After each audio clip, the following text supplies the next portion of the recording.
time has come. The time that millions of fans have been waiting for over a decade.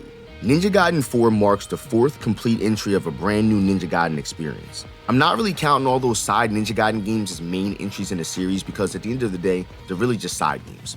This time, you're returning as Yakumo, a new face to the series and also one of the lead protagonists in the story. Going into this game with an open mind I feel like is very crucial, as I feel like you owe it to yourself to give yourself a fair chance with how much love surrounds this franchise. With how long people have been waiting for a new Ninja Gaiden game, I really hope that you guys enjoy it, and I really hope you guys enjoy this review. This is Ninja Gaiden 4.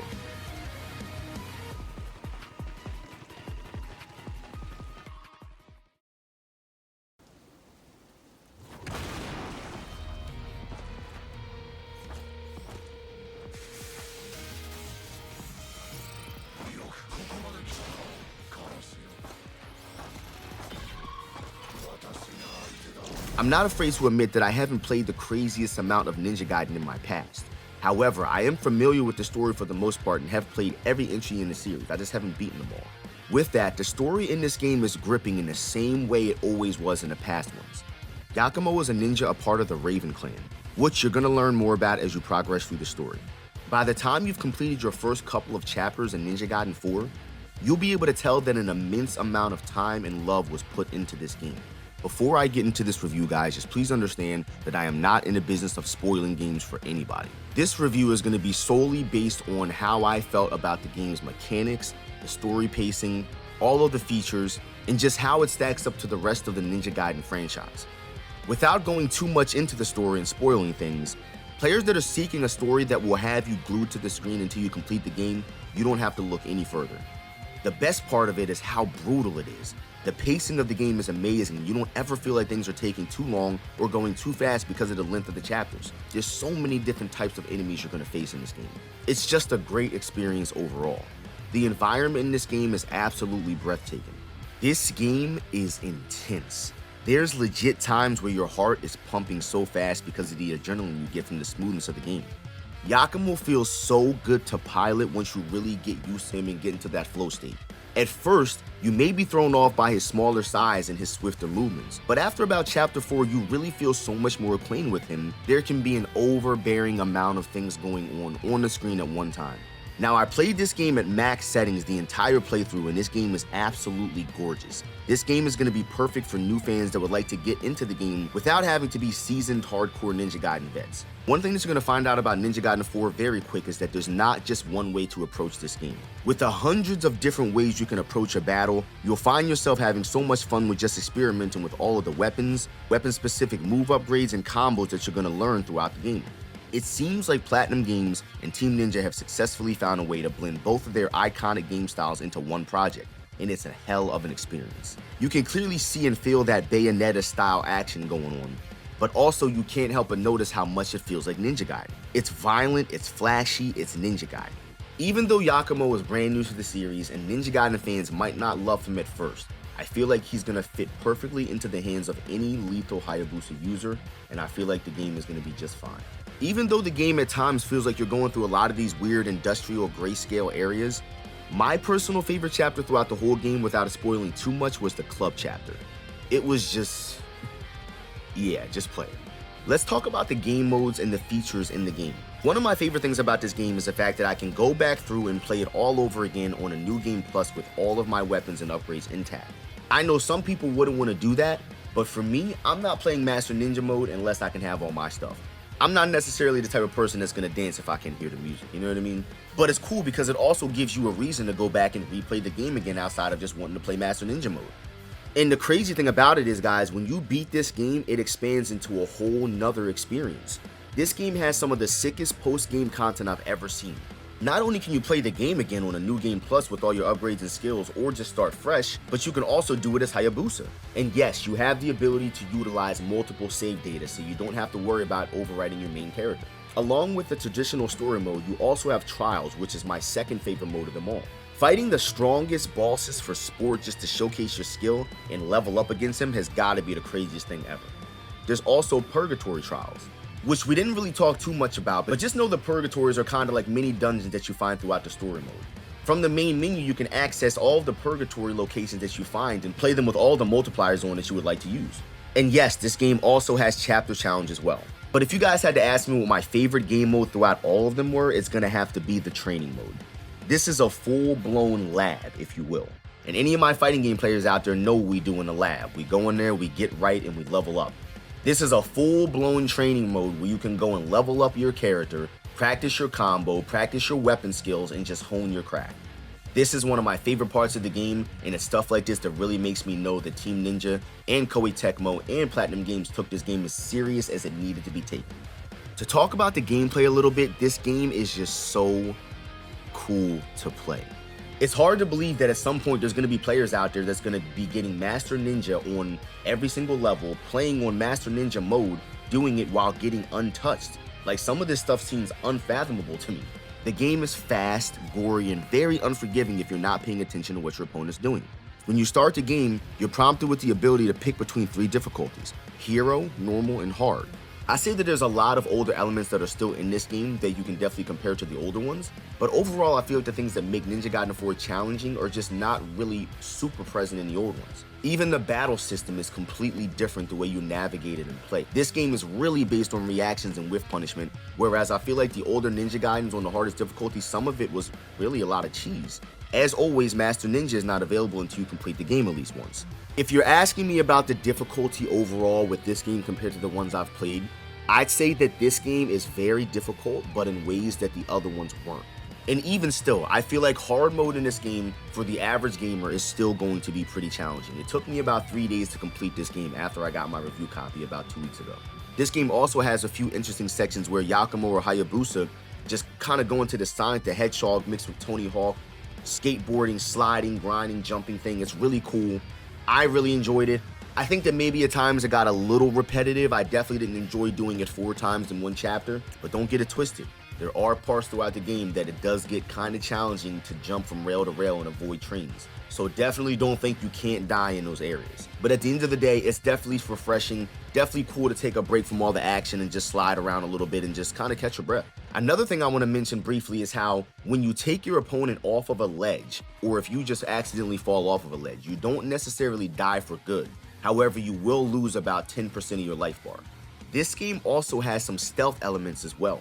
Sometimes it can be a little hard to navigate just because the computer can be really unforgiving when it comes to seeing you from a distance, but there are complete parts of this game that you can play like a full-blown Metal Gear game if you just really pay attention to what the developers intended you to do when you go to certain sections. When I did my hard playthrough, I just ran through and killed everybody without thinking twice. However, as I'm doing my second playthrough on Master Ninja, I'm noticing how much I can actually sneak up on enemies and complete a big chunk of the chapter without being spotted. To talk a little more about the gameplay, let's talk about the combat and the depth of it. The combat in this game for me was the best part. Someone who had openly complained about the camera in older games, they have improved that a lot here. Yes, they have improved the camera a lot here. Not only is the camera easier to navigate, but there's also a new direct lock-on system, which is something similar to what you see in like a Souls game. I found myself using this a lot. One thing that you're going to notice along the way is which bosses work better when you lock onto them and which bosses work better when you don't. You're also going to realize that there's some bosses that you have to lock on during certain times in a battle and other times where you shouldn't. As always, it's going to be a learning process to understand how the combat mechanics work. But once you do, when you get into that flow state, it seems like everything just flows perfectly together. Yakumo, believe it or not, feels like an upgrade from Ryu only in one way: his speed and his swiftness. Yakumo also has some of Hayabusa's weapon versatility as well. Towards the end of the game, you get access up to 4 different weapons throughout the main part of the campaign. Another thing about Yakumo is he doesn't seem to deal as much damage as Hayabusa would, which also makes sense. Him being faster would align more with the fact that he's so much smaller and younger than Hayabusa. I mean, look at the way he just bird jumps up this wall compared to Hayabusa. It's night and day how much faster he is. And even though you do get 4 weapons throughout the main part of the campaign, I did find myself having a lot of fun with his regular double katanas. This game has one of the deepest combat systems I've ever experienced. Listen guys, without going too much into it because I want you to be shocked and exciting at the combinations you can do, it got to the point where there were so many moves and upgrades to choose from that I just ended up hoarding currency because I couldn't remember anything else. I also think it's great that they added the ability to disable certain moves if you don't want them to overlap with other ones that may cause you input errors. There's so many different combos and possibilities for you to take advantage of, it almost feels endless. I cannot wait to see the sick combos that you guys come up with in Ninja Gaiden 4. Additionally, you get to combine your normal strikes with attacks from your Raven stance. This makes Yakumo do even more damage, and it also works as a parry or stun if you can manage to time your attack right. This, along with the ability for you to still use your throwing stars to cancel stream, there's just so much going on here. It almost feels like the depth of a fighting game. Hayabusa does not take advantage of the same Raven stance that Yakumo has, which again, without spoiling too much, I don't want to talk too much about Hayabusa. At this point, I'm pretty sure everybody knows that Hayabusa is a playable character in the game. I just don't want to talk too much about what he can or can't do because I want you guys to feel and experience it for yourself. But just know, Hayabusa's here and he's not fucking around. Let's talk about the performance of Ninja Gaiden 4. This game is absolutely gorgeous and I can't say it enough. It's fast, it's smooth, it's responsive and impactful. I also wanted to talk briefly about the Steam Deck version as well because I finished this game on my Steam Deck on a plane on the way to Texas because I was running short on time. This game even has its own Steam Deck mode to make sure that the game runs very optimized on there. And if I'm being honest with you guys, I'm getting 60 frames on that game on medium settings and it looks phenomenal, even on TV mode. When you compare this game to Ninja Gaiden 2 Black, you can not only tell that they're on completely different engines, but you can for sure tell that two completely different developers worked on them. But that does not mean that Ninja Gaiden feeling is not there. I want to give a huge shout out to Platinum Gaming for making sure that even though they did what they did with this game in their own style and right, they still kept that Ninja Gaiden DNA intact, and I'm not going to argue with anyone about telling me that it's not there because it's 100% there. To talk about some of the negatives in this game, if I'm being honest with you guys, I can't really give you a bunch of negative things about this game. I'd say one of the main gripes that I have with this game is the occasional crash that you get after getting absolutely obliterated by an enemy.